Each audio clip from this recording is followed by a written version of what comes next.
Good morning, good morning, good morning. And thank you for joining me on yet another episode of the Roundtable Talk Show. I am your host, Sharifa Hardy, and I have a very interesting show for you today. We've brought together a great group of guests. We're going to learn some, we're going to teach some. But before we do that, I'm going to ask you to do what I always ask you to do, and that is to go ahead and share this show. I know there's some neighbors, some friends, some roommate, maybe your grandmother, who I don't know who it is, the cousin, Aunt Sue, but somebody needs to hear this message today, and they need to learn about how our entrepreneurs, our authors are being successful, and we want to share it. So while you're sharing the show, I'll go ahead and introduce our first guest. Now, her story was very interesting. I love when people are doing whatever they can to help the world. Her organization, Draw Change, is a nonprofit organization founded in 2009, which has a focus on empowering youth, especially homeless youth, through the arts. Miss Jennie Lobato. Good morning, Jennie. How are you? Good morning. I'm great. How are you doing today? I am excited, and I especially love to see backgrounds. And when people have backgrounds that represent their company, their organization, I have my little background because I'm like, let's talk. But what do you have in your background? Yeah, so this is homeless children's artwork. Most of it's homeless children. Our focus in the United States is homelessness. And then outside of the United States, it's severely impoverished children. But this is artwork that was made within our programs. And all the artwork is like you see, like rainbows and happiness and happy colors, because all the artwork that we do with them is simply a means to help them express whatever trauma they're going through in their lives. Right now, the state of the world, just giving them an outlet to express themselves and using art therapy principles to help them relax and breathe and forget about where they're going to be sleeping maybe that evening or something like that. That is so beautiful. Why are you so passionate personally about this cause? For me, it was a personal relationship with the arts. My parents always exposed or did not shy away. And I used the arts as a child and then adolescent to help me navigate, at the time, crazy things that were going on in my childhood. I grew up in the inner city of Jersey City. Saw a lot of things that I shouldn't have seen at that age, and drugs and alcohol and violence. And I always resorted to the arts to help me even like process what was going on and make sense of it. So I just really wanted to grant that opportunity to children around the world that are facing that are either in those types of environments or facing any kind of adversity. Nonprofits especially are those industries where, sometimes you have those hard days, those long days where you feel like there's never enough hours in the day, not enough that you can do, for every child that you help, there's 5 more who want your assistance and they want you to help them. Can you tell us about a moment where you like, maybe you had it with a child or a painting where you said, you know what, this moment makes it all worth it? So many. I would say we are, and this is before COVID, but we are very, we don't use physical touch because a lot of the children that we work with, like I mentioned, in the United States, have experienced a lot of trauma, sexual trauma, things like that. So we don't, and then every once in a while, a child will give us a hug at the end and say, thank you. They're like, simply, thank you so much for coming. And to hear a 7-year-old say, thank you so much for, and what they know is that we came for an hour into this place where they're staying, which is a homeless shelter, and we created artwork with them. And to hear a child say something like that is huge. I also had a teenager, maybe like 16. So now on the opposite spectrum, like fully aware, fully understanding of what's going on. And he always had, he's a teen. He was always too cool for school and kind of just going with the flow, kind of like not really wanting to associate with any of the volunteers or any of the other children in the room. And then he got a home it was a single child and I think he was with his grandma. and he was telling us that he was going to be leaving the following week. And, you know, it's for us, it's always bittersweet because, you know, we're going to miss him. And then at the same time, homelessness is a cycle. So we often wind up seeing the same children at different homeless shelters around the city. But he's like, I got a secret to tell you. And he couldn't voice it. And I still have the little sheet of paper. And I was like, well, if you can't say it, why don't you write it to me? And he wrote down a little sheet of paper, and then he gave it to me at the very end of the session. And he's like, draw change, changed my life. Thank you. And that was extremely touching, because from a 16-year-old, again, like he gets it. That really did mean a lot to him. But I have countless stories like that. That is so beautiful. I'm going to come back to you, but I want to go ahead and introduce our next guest. And our next guest, usually what happens is I have guests who give me too much information. Their bios are long. They have 30 degrees, have written 15 books, and tell me everything since the 3rd grade. Our next guest put in his bio, his only claim to fame is not being dead. I was like, I got to meet this guy. I got to meet him. Let's introduce Mr. Wayne McFarland. Good morning, Wayne. How are you? Sharifa, I'm great. Delighted to be here. Thank you. How was that introduction? So I have oh man, are you kidding me? If I wasn't happily married, my wife would kill me. I'd probably propose at this very moment. It was wonderful. Thank you. Now, I do have a goal this morning. My goal is to hear more about Rory's book. And maybe he can talk me into a different savings plan than what I call my jar plan, which is keeping money in a jar under the mattress. I suspect that's not the best approach. So I'm anxious to hear about Rory's book. There's a plug for you. We didn't need to plug Rory. We'll get to Rory. Rory's wonderful. Okay, I'm plugging you right now. Talk about all your stories. All right. Let's talk about all your stories, Wayne, where you almost died. Well, you know, I wrote the book Tales from the Day. There comes a shameless plug on my part. When we sold a business, my wife and I owned a software business, and I've always loved to read, so I was reading memoirs and biographies. And Sharifa, I gotta tell you, most memoirs really suck. I mean, they're really bad, you know. And usually it's the memoir is someone starting out with something like, I looked to the mountains and I set my jaw and I said, there lies my future. It doesn't work like that. I mean, Sharifa, I know you've been involved with a lot of stuff and ran for office and whatever. And I suspect if somebody pulled up to the curb and asked you years ago what you'd be doing in 2020, you wouldn't have said this. Oh, I mean, definitely not. I read all this stuff. Yeah. And I read all these memoirs, and I thought, you know, life doesn't happen like that. Life generally happens in strange and weird kind of chapters, like losing 10 grand at the Hollywood sign or going shark fishing in our underwear. And so I wrote up all this weirdness and had 27 chapters, tried to make each chapter a complete story in itself. And when I took it to a publisher, the immediate reaction was, no, you can't do this. A memoir has to have a narrative arc. It has to start with you getting cancer or something, and then all your travails and conquering it, and then a happy resolution at the end. And I said, but it doesn't usually work like that. So I did get a publisher who was crazy enough to go along with me. And as it turns out, our timing was good because we live in a 150 character world now, a Twitter world.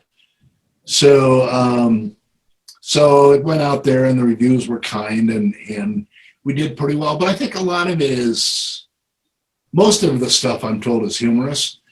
And Sharif, I got to tell you, I have a core belief that people would rather laugh than cry. I believe that as well. Not all the stories are. No, I believe that as well. So and let me not all ask. the stories are. Yep. Go ahead. I think we have a delay here, Wayne. Do you have any interest in Vegas stories?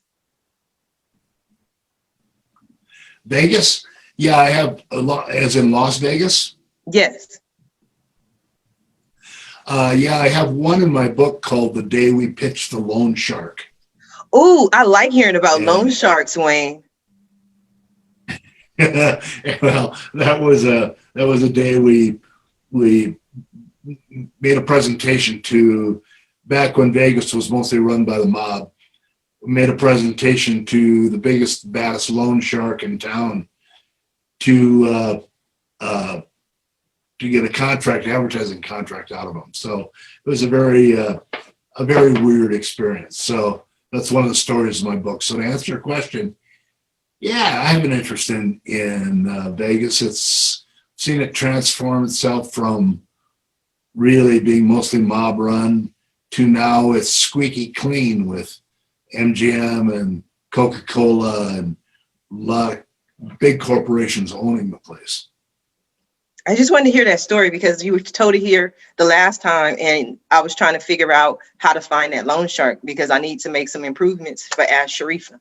But since you want me to talk to Rory about how I'm gonna get the money, I'm gonna come back to you. So Yes. I want to go ahead and introduce our next guest. He is the founder of Aqua Financial. He's an expert in financial literacy. He works in entertainment and investment. He's a high performance life coach, and he's also an author, Mr. Rory Douglas. Good morning, Rory. How are you? Good morning, Sharifa. Thanks for having me this morning. I'm excited. I have a question to ask. Go right ahead. Okay, but I think it's one of those questions, you know how when people be like, okay, if I tell you, I got to kill you. But I'm going to ask it anyway. Like, are you like the third member of the Men in Black, but nobody knows? Oh, not at all. Not at all. I just was wondering. I was just wondering. Okay, I'm sorry. Then who are you and what do you do, Rory? Well, I'm Rory Douglas, and I'm a financial educator, and I have a passion to help people pursue their purpose in the areas of finance. Where'd that come from? Well, it came because of when I was a child in school, I was most likely not to succeed because I got kicked out of every elementary school and every junior high school because I suffered with a disability that was called dyslexia. I read things backwards. Mm-hmm. And later on in my early childhood, one day I was driving down the road with my mom, and my mom told me, read those instructions. And she insists that I read those instructions because we were in a hurry. And I tried to read them. I was reading them backwards. Mm-hmm. So my mom realized that there was a problem at that particular point. The counselors and the teachers said, this guy is so gifted. He's smart. His memory is impeccable. But why is he disrupting the class? But I would disrupt the class, avoiding my disability. So therefore, when it's time for open book or test, I would create some commotion to get thrown out of the class. And that really hurt me, actually, because I was very much engaged, but I couldn't perform on that level. So I always tell people, you can have a disability, but you don't have to be disabled. So I use vulnerability as my superpower. So I always let people know who I am and where I get my passion from. But once I did get some counseling for that particular disability I had, I went back to school and I got straight A's and I accomplished a lot. So I would just basically say that my passion is in the areas of finance because I've been an entrepreneur since a kid, starting a lemonade stand. And I've always been that person to pretty much sell candy and at school and just generate finance. And for me, finance is so simple and easy that it became not only my passion, it's pretty much like my ministry. So I want to make sure that I get the message of financial literacy out to everyone because we're dealing at a time like never before where the average American is 1 to 2 paychecks away from being homeless and 1 out of 3 Americans in debt. And the average American family cannot even handle a $400 emergency, and one of the richest countries in the world. And why is that? We don't have a money problem. We have a literacy problem, and it's not being taught in our schools, and it's not being taught in our colleges and university. It's a lot of things that people need to know. So my new book is called Cracking the Rich Code. And I'm showing people how to have money for a lifetime and not a lunchtime, and understand the importance of financial literacy. That's amazing. I like that. I didn't get my book in the mail though. I didn't see it. I didn't study it. You got it. You got it. I didn't see it. The mail is slow. I think it's because of the ballots. You know, that whole, like, it used to take 3 days for the mail. Now it take 30 because of the election that's coming up. I think that's very interesting. I also believe, in addition to the literacy problem, that it's the problem of distribution, that wealth is not equally distributed in America, but it's also available. People need the information, like you said, the literacy to go out and figure out, okay, how do I get access to it? That's part of the education. I agree totally. But I will say this to you that, I'll give you an example. California is pretty much rated last in financial literacy.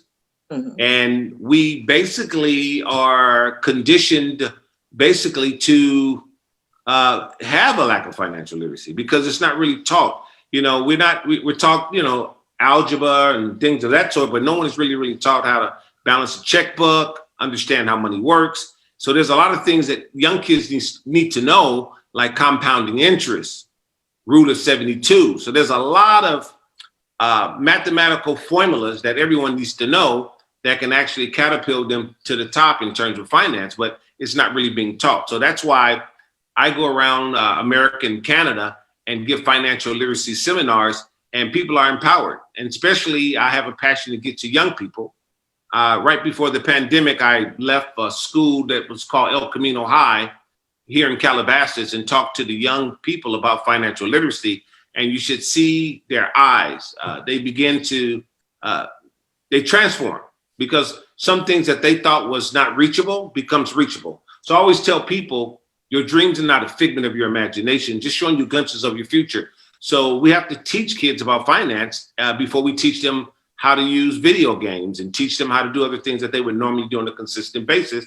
And as you said, in America, the wealth gap is so wide. You got 5% controlling the 95%. And it's just like, it's a different language, because doctors have language, lawyers have language. And in finance, there's a language also too. That's the reason why the book Cracking the Rich Code is so important, because we're giving financial simple tips to help people empower themselves in terms of finance. I'm going to go ahead and introduce our next guest momentarily, but I had another question. I'm kind of curious and interested when you say how California rates in this rating system. I would want to know, like, according to who on your rating system, because most millionaires are made, most first time millionaires are made through, bless you, Wayne, through entertainment or athletics. And so with California having Hollywood right here, you have a lot of millionaires in California. So I'm just kind of curious of when you say the rating system in California as far as financial food system. Okay, that made it clear. That answered that question. I'm gonna come back to you, Rory. Yeah. I want to go back over and introduce our next guest. She is the author of A Discerning Eye. She's going to go ahead and join this conversation, Miss Carol Orange. Good morning, Carol. How are you? Oh, I'm great. Thank you so much, Sharifa, for having me on your podcast webinar. Excuse me. Nobody knows what to call it. I just made it up. It's a video cast, live talk show. I just said it's a talk show because we talk on the show, but you can call it whatever you like. Thank you. Thank you for having me. Thank you for joining me. I appreciate it. So you are an author. When did you become an author, Carol? This is my debut novel, and it's about my fifth career. Mm-hmm. Although I've always been involved with books. I've always had my head in a book. And I've also always been passionate about art. So I love what Jennie is doing. I think what Jennie is doing is really inspiring. Thank you for that. I appreciate it. Yes. So, Carol, you said this was your fifth career. You're lucky, because I think at 44, I think I'm on my 40th career at this point. I think I just changed careers yesterday. But what made you decide to go from your fourth career to your fifth career? Oh, well, I've always been writing. I've had a couple of short stories published, but this particular story about the robbery at the Gardner Museum in Boston, where I used to live, really, really grabbed me and has been, in my head for quite some time.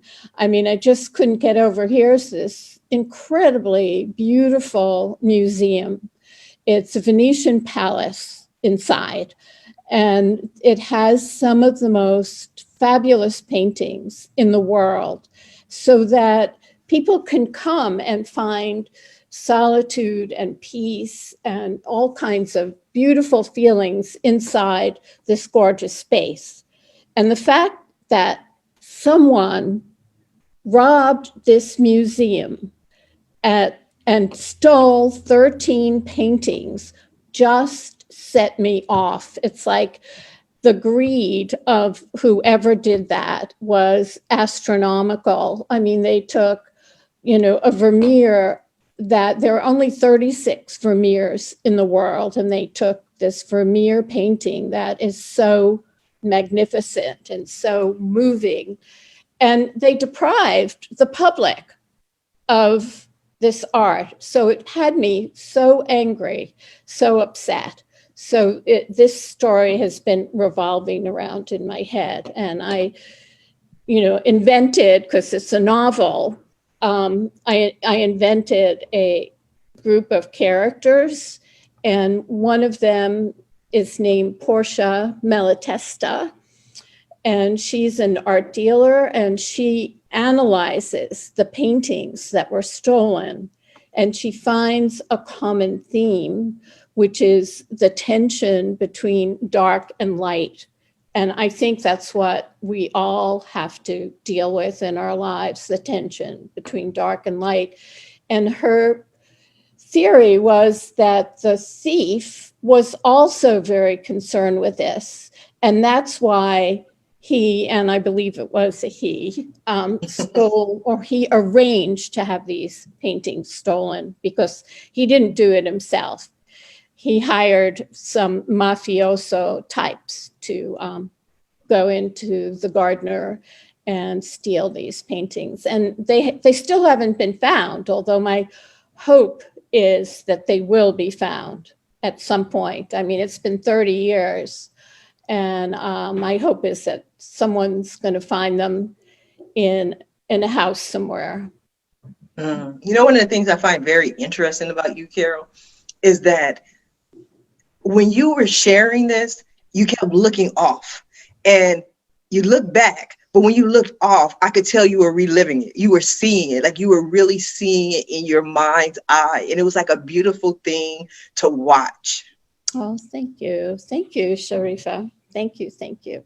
But would you say that's correct? Like, That's absolutely correct. I mean, I'm passionate about this. I think art should be shared. I think art is such an incredible way of, people expressing themselves, and moving art, emotional art should be shared with other people. It should not be hanging in someone's home where no one else can see it. Mm-hmm. Jennie, what are your thoughts on what Carol had to say? I have so many. First of all, Carol, I can't wait to read your book. Thank you. And one of our, I have a lot to say, but one of our culmination of our programs, like the program that puts like a little bow on all of our programs, is art shows. That we have children's art shows, and we ask them to dress up, and as much dress up as they can, and they go to a gallery and they see their artwork on a wall, and it's just like what you were seeing in Carol's eyes, magnified, because now these are the little artists, and they see their artwork framed, and they see people there also dressed up, going to see their artwork. And oftentimes we sell their artwork, and then they can, that money goes directly back to them, teaching them the financial literacy that Rory was talking about. And it's like just a full circle. And like I use the analogy of wrapping everything we do with a bow, because we're using art just to empower them, to let them know, to sort of equalize that playing field that we also already talked about a little bit. And then in the finale, we let them see their artwork on a wall, and people are generally interested in coming to see, just these little children's artwork, but there's definite beauty and kind of also what Rory was talking about.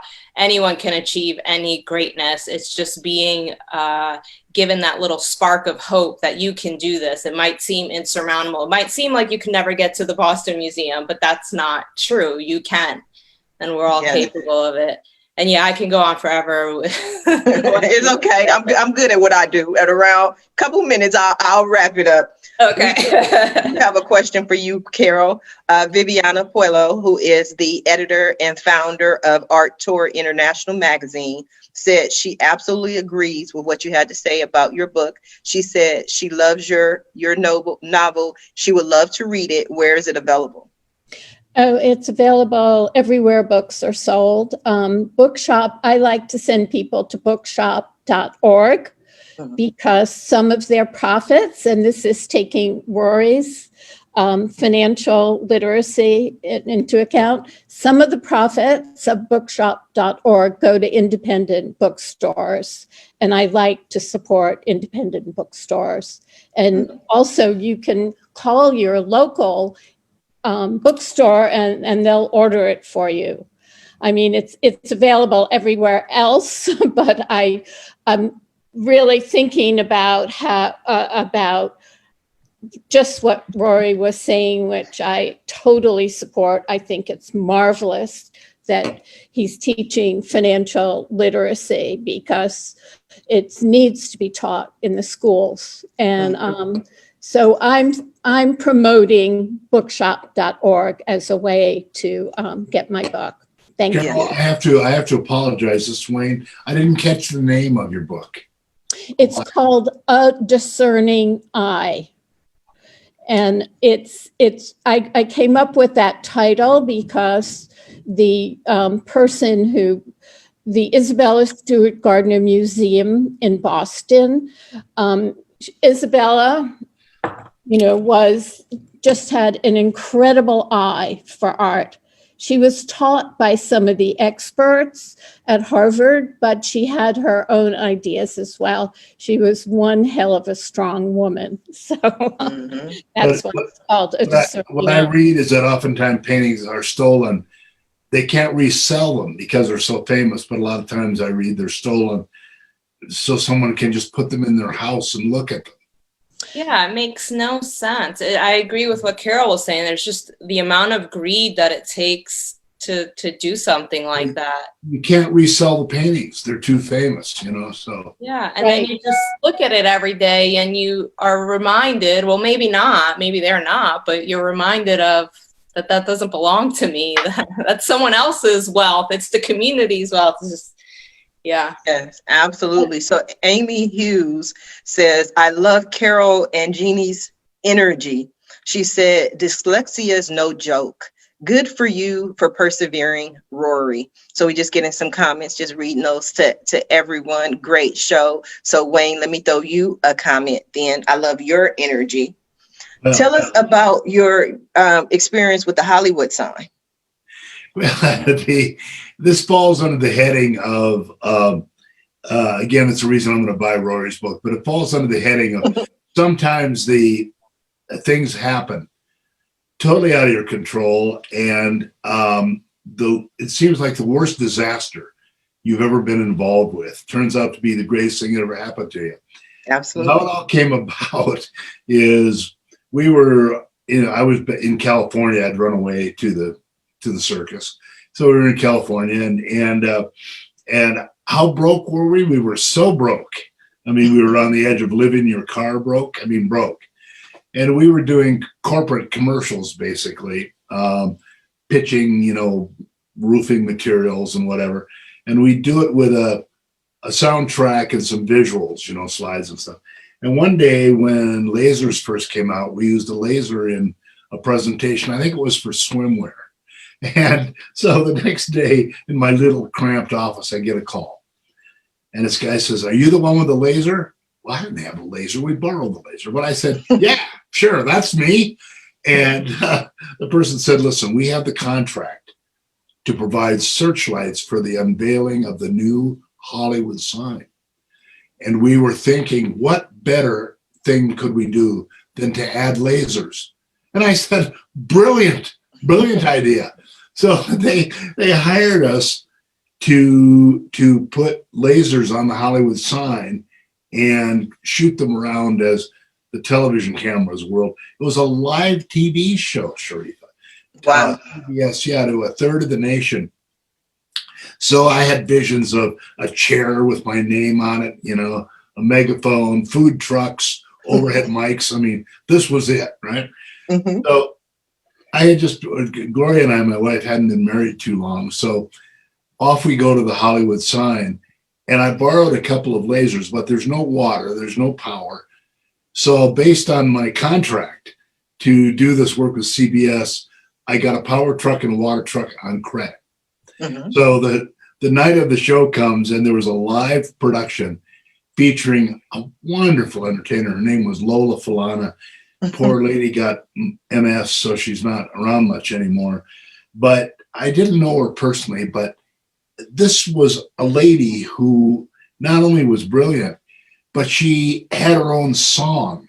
What Lola wants, Lola gets. I've always wanted my own song. And also, she won part of the Mets team in a Baccarat game, which she later sold for $14 million. How could you not love a lady like this? I mean, you know, I want to be that way. No kidding. Me too. I had her picture on my wall, you know, it was great. And so anyway, she finishes up, and Sharif, as you know, it doesn't snow in Southern California. Mm-hmm. It doesn't sleet either, but it snowed that night. And Oh, wow. on top of the mountain, yeah. And lasers do not like cold or hot. They have a tube in them that if they get too cold or too hot, it blows up. And each tube is $5,000. Oh, wow. So, yeah, so I had two lasers up there. So the PD, the production guy, says, "Okay, you're hot, go." So we turned on the first laser and it blew up immediately. Mm-hmm. So my wife and I are stumbling around holding umbrellas over the second one, turned it on, and it blew up right away. Mm. So we're sitting up by the Hollywood sign. And I turned to my new wife and I said, "Well, we just tanked in front of 15 million people." You know, but the good news is at least tomorrow we get paid. So the next day comes and I call the company because I wanted to go get a check because now people were calling me looking for their money. Mm-hmm. And the phone rang and a guy picks us up and I told him I wanted to come down and get a check. And he started to laugh and he said, "Well, good luck with that. They just declared bankruptcy." Oh, wow. I mean, the day after the show, they tubed their company, right? So I'm sitting at my desk and Sharif, I don't know if I was weeping, but probably. And my whole life going before my eyes. And Gloria, my wife, came in and joggled my elbow. She said, "You have got to see this." And she was holding a copy of the LA Times. And there was a huge review in there of the show, and they were raving about us. They were shrieking away about how the lasers split the night sky, blah, blah. Well, what happened was that as soon as it started to sleet and snow, the reporters all went in the trailer where there was free booze. And they all got drunk. So looking out the window, they thought the searchlights from our bankrupt employer were lasers. So they took a picture and we got a terrific review. I got tons of work out of it. It was the best review I ever got. That is beautiful. I love that. I love stories where things just work out. They just somehow miraculously work out in the end. But one of my mom's favorite expressions is she's always just like, pray for miracles, but tie your camel. Rory, how can people help tie their camels so that if anything goes wrong, they have some kind of safety net? That's a great question. But I want to start off by saying this. I think that this is a phenomenal conversation. And one thing you can say about this conversation that we're having this morning it's like everyone's found their passion. So they're living their purpose. And I think that when we get together and we find our passion, everyone is pretty much on the same page. The way people can do that, once again, you have to find your passion, whatever you're good at in life, and it'll be your purpose. But I think most people, they spend so much time investing in other areas. Mm-hmm. And I always tell people, your greatest asset is your mindset. Mm-hmm. That's your greatest asset, your mindset. Yeah, sorry to cut you off. Go ahead. No, that's what we do here at the Roundtable Talk Show. We just cut people off when we're ready to talk. I was gonna agree with you that I agree with you that it's their mindset, and poverty, never mind the poverty cycle, kind of stifles that mindset. And I love what we're all doing, which just igniting that little spark, which has been dormant just because, of natural circumstances in life. Like they're impoverished for whatever reason, or I agree. I agree with that, but I also feel, and I've been told, that more millionaires are made during a recession than any other time. When there is economic upheaval, that's when people have been forced to be creative. Even just being authors during a global pandemic, they saw about an 800% increase in new authors, because all of a sudden people have the time and energy to say, what do I want to do now? You know what? Maybe it's a great time for me to write my new book or that next best-selling novel. But when people are in good times and they have plenty, they're not creative. I think Tupac said it best: Mama made miracles every Thanksgiving. It's having to come up with something and create something that, to me, creates the miracle. I can quote Tupac. Don't laugh at me, Wayne. I see you. No, I think it's great. Are you kidding me? And you were talking about what your mom used to tell you. Mm-hmm. My mom used to tell me, I brought you into life and I can take you out. That's because you was being bad, Wayne. You was talking back. I know what that came from. That's right. But I would like to share something. I think for the listeners and those who are looking, especially like right now during this pandemic, you have to really say to yourself, things are not happening to you, they're happening for you. Mm-hmm. So sometimes we got to really encourage ourselves. Mm-hmm. And that's the reason why more millionaires are being made right now, because, tough times don't last, but tough people do. So that's what it's all about. Yes. What are some of the things that you do, Rory, in order to help you stay around or to stay tough during these difficult times? Everything is habit. I think that winning and losing is all about your habits. Mm-hmm. So what I normally do is I make sure that I'm following good habits, which means discipline and being consistent, because I believe consistency is the key to success, which means you don't have to be that good at something, but if you continue to work at it, you get better, not bitter. And most people, they misunderstand the word confidence. Confidence is not going to just happen tomorrow when you wake up. I'm sure you guys would agree with that. It took some time for Jennie to start her business. It took some time for Wayne to do what he did, and with the experiences. But the bottom line is that confidence comes by doing the same thing over and over again. So you got to continue to just chip at it.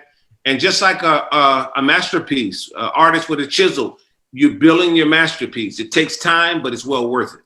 Yes, you're building your masterpiece, Carol. This is your 5th career, but it's well worth it. Very much so. Very much so. Yes, I agree with what Rory says about discipline and building your craft. I would say that it took me about 20 years of writing to build my craft. I mean, it's not for people. I mean, you have to be passionate about it to want to hang in there that long and learn from your mistakes. And I totally agree. And what were some of? Oh, I'm sorry. By the way, Rory, my daughter has dyslexia, and I told her we were lucky because she was diagnosed in 3rd grade. Yeah. And I told her at the time that some of the most brilliant people in the world, including Winston Churchill, have dyslexia, and that it's to overcome it the way you did and the way she did, it shows how really, really smart you have to be, Rory. Wow, you got my heart melting. I'm telling you. She is so good. She is. I'm going to buy 5 of your books. Ooh, 5 orders. You just got 5 orders of your book, Carol. I want to go back to something you said, though, Carol. You said over 20 years, you learned a lot of, you made some mistakes. For people who are watching the show, just tuning in, and maybe they want to start on their first book, what are some of the mistakes that they can avoid? Oh, I think you have to make mistakes. I think you learn from failure. I think that's one of the things that actually Silicon Valley knows very well. I think the best advice to writers is to leave your editor at home, to just write and not worry about, is this good? Is this not good? Just write. And, just open up your heart and write. And then go back and look at it much later, show it to other people that you respect, and listen to their feedback. And I was in lots of workshops. You have to make mistakes in order to learn. Yes, absolutely. Can I interject? I want to say something that's real important for people. I would say this here. When you're writing a book, one thing is key. Most people make this mistake. They write the book and then they try to promote the cover. So I recommend you come out with the cover first. That's gonna help you to write the book, because a lot of us procrastinate. We're writing the book. When is it coming? It's never coming. It's like a baby that never comes. The woman says she's pregnant, the baby never comes. But the bottom line is you have to put the cover out first, and you market that cover for that duration, that time that you complete the book, and then you'll kill 2 birds with 1 stone. You're doing your marketing ahead of time, your book comes out, and then everything runs smooth. But I made a mistake by basically writing books, but not putting the cover out. And I don't know if you guys ever heard of a person by the name of Wayne Dyer. Yes. Wayne Dyer basically told me that. He passed a few years ago, but he told me that. And I'm telling you, put the cover out first and promote the cover, and then write the book. And then last but least, there's never any losses. There's only lessons. Mm-hmm. Yes, I like that. Taki, I'd like, Sharif, if you don't mind, to interject something about book marketing, keying off of what Rory said, is that my background before I wrote my first book was marketing, corporate marketing. And one thing that astonishes me and can make a huge difference, and Rory, I'd be interested in your take on this, is that when a cover is created, what I recommend very strongly to people is you've got, get some reviews of your work and put them on the cover, because you got to think, when you go into a bookstore, Carol, or myself, or Rory, and there's a book laying there, or books, hundreds of them. What's the first thing you look for? I know what I look for is I look for reviews on the cover. This is the greatest thing since sliced bread or whatever. But without that, my first reaction, I don't know about you guys, my first reaction is, this book can't be too good. Nobody's reviewed it. There's no positive reviews. So the first book I put out there, I had a couple reviews on the front cover and 4 excerpts on the back. That can be a bunch of work, but on the other hand, it can make the difference in getting your book moving. So I was at a seminar the other day, and I swear, if the audience had Rotten Tomatoes, they would have been throwing them at me. So the reason was, they said, okay, what are the 3 things you'd recommend to promote a book? And I said, well, first of all, you got to write something that people want to read. Either like Rory, you've got a topic that people need to know about, or Carol, you've got a novel that'll grip people. And if you write something like a memoir about how you used to be able to put roller skates on your shoes No one cares. They don't care. They might care about pitching a loan shark, but they're not going to care about that. The second thing I recommend to people is you have to find Sharifa, and people That's like right. Sharifa. That's right. To get on shows and let people get to know you a little bit. And the third thing I always recommend is get a really good editor. I'd be interested in your reaction on that, Carol, and I don't mean an editor that has an axe to grind. They want to sell you marketing things or whatever. What I mean, an editor where that's where they do and they've got chops. Good editor can make the difference. The last thing, in addition to finding Sharifa, which maybe that'll be the title of my next book. I'm about to say, no, that's the title of my next book. I'm coming out. I'm gonna take Rory's advice. My next book, and I'm telling the audience right now, is coming out on the 31st of March, 2021, and it is titled "Finding Sharifa." I love There it. you go. Have you guys ever seen the movie come out before the trailer? No, of course not. And Wayne, I'm telling you something. Wayne, this guy is a genius. I'm telling you, this guy, he's slipping a lot of things in there, and I'm learning. He's the old chip off the block, but I'm a new chip on the block. But the bottom line is this. The bottom line is this. When Wayne talked about putting reviews on your book cover, I'm telling you, that's what it's all about. See, even in business, I'll tell you in business, let's say if you want to rent a space out for your business and it's 10,000 square feet, they're going to charge you by the feet. So when you have a platform, you got to use that. You got to maximize that. You got to put everything there that's going to draw it in. Yeah. But most people don't do that. No. And so what Wayne just put out there, I'm telling you, people will pay for that information. And Yeah, that's why people tune into the show, the Round Table Talk Show. We provide them information, nuggets, jewels, and what I like to call gold on this show. Jeannie, you were going to say something? No. Yes, I was. I was gonna go back to Rory was talking about. He was talking about something, but what I wanted to say to that, whatever that was to just start. I think something a lot of entrepreneurs, they wait to have everything perfect and then they just never start because then it's extremely overwhelming. And then back to Wayne's story about the Hollywood sign, he felt like this was an amazing opportunity. He had no idea where he was going to get the lasers, but he went ahead and did it anyway. He started, and now look at everything that came out of it. Yes. Yeah. It was interesting. One of the things that we started with, I have a question for you, but I want to read two comments real quick. Joe Camargo Jr. I'm horrible with names. So Joe, forgive me for messing it up. But he said, when we were talking earlier about mistakes, he said, well said, mistakes are often the best teachers. And then Amy says, great show as always. Love the nuggets and happy to have found Sharifa. Amy is the first person about to order my new book, Found Sharifa. I already got one order. And if you are tuning into this show, pre-order your book right now at AskSharifa.com. Found Sharifa. I love it. Jeannie, one of the questions that I want to ask, Carol was talking about the process of writing and getting it out and not necessarily have to be perfect. Wayne and Rory were talking about editing.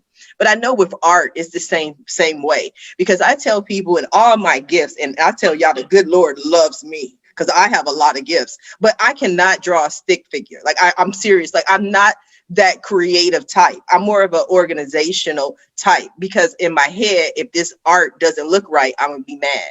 So you have to work with the kids as well on their confidence to be able to just allow the art to come. Would you agree? Yes, and that's a big part of our programming, actually, because exactly not everyone sees art as a therapeutic tool, regardless of your age. Some people see a bunch of art supplies and they get overwhelmed or stressed out or something. Because of that, we do implement all kind of art. Visual art is our focus because I'm a visual artist myself, and that's how the organization started. But we do implement all kinds of art, and we let them express themselves in whichever form they find the most therapeutic for them. But one of the things when you say, I didn't mean to cut you off, but again, that's what we do here. When you say all kinds of art, that's, to me, is kind of vague. I mean, like, what are different types of art that they can utilize there? Sorry, music, Okay. dance, theater. Yeah. I always say there's no mistakes in art. So if any child, and I always say everyone is an artist. So I would challenge you on that, Sharifa, that everyone is an artist and art is subjective. Art looks different to everyone and everything is perfect. You don't need to even finish in what we do. You don't need to finish the project. It's all about the process of the therapy that happens while you're producing the work of art. And yeah, I believe that everyone is an artist. Everyone can express themselves in whichever way. Sometimes the children will sit there and write a poem and then, maybe use colors around the poem, maybe not. But yeah, I think expression is the number one way to grow anything. We're talking about entrepreneurship and business, but you still have to imagine what you want. I can't remember who it was. I think it was Rory that was talking about that. You have to see what you want. And if for whatever reason you're not seeing it, then my opinion is that it's impossible to achieve it. Mm-hmm. Yes. Yes. Could I add something to what Jennie said? Absolutely. Jennie, I think you're an illustration of something that I really have come to believe, that those of us who have, I don't know if we've made it, but at least we not only are successful, I really think there's something to the saying that to those who much is given, much is required. And I believe that we have an obligation to do, Jennie, much what you're doing, but to make sure, there's no way that we can give everybody fire in their belly. There's no way we can give everybody, the smarts to succeed in a certain area. We're all different human beings. But what we do have an obligation to do, I believe, is to make sure that everybody has an equal shot. Yeah. That there's nothing standing in the way, nothing standing in the way that's nonsense. Whether it is, whether or not you're coming from a moneyed family, what your race might be, whatever. I think the whole goal of our contribution to society would be to make sure that everyone has a shot. We can't say the shot will hit the bullseye, but I believe that everybody should have an equal chance to take a shot at it. I think that is so beautiful, and I would definitely agree. Jennie, we have a question for you. Our new friend Joel would like to know, how can people help or contribute to your organization? Thank you for that question.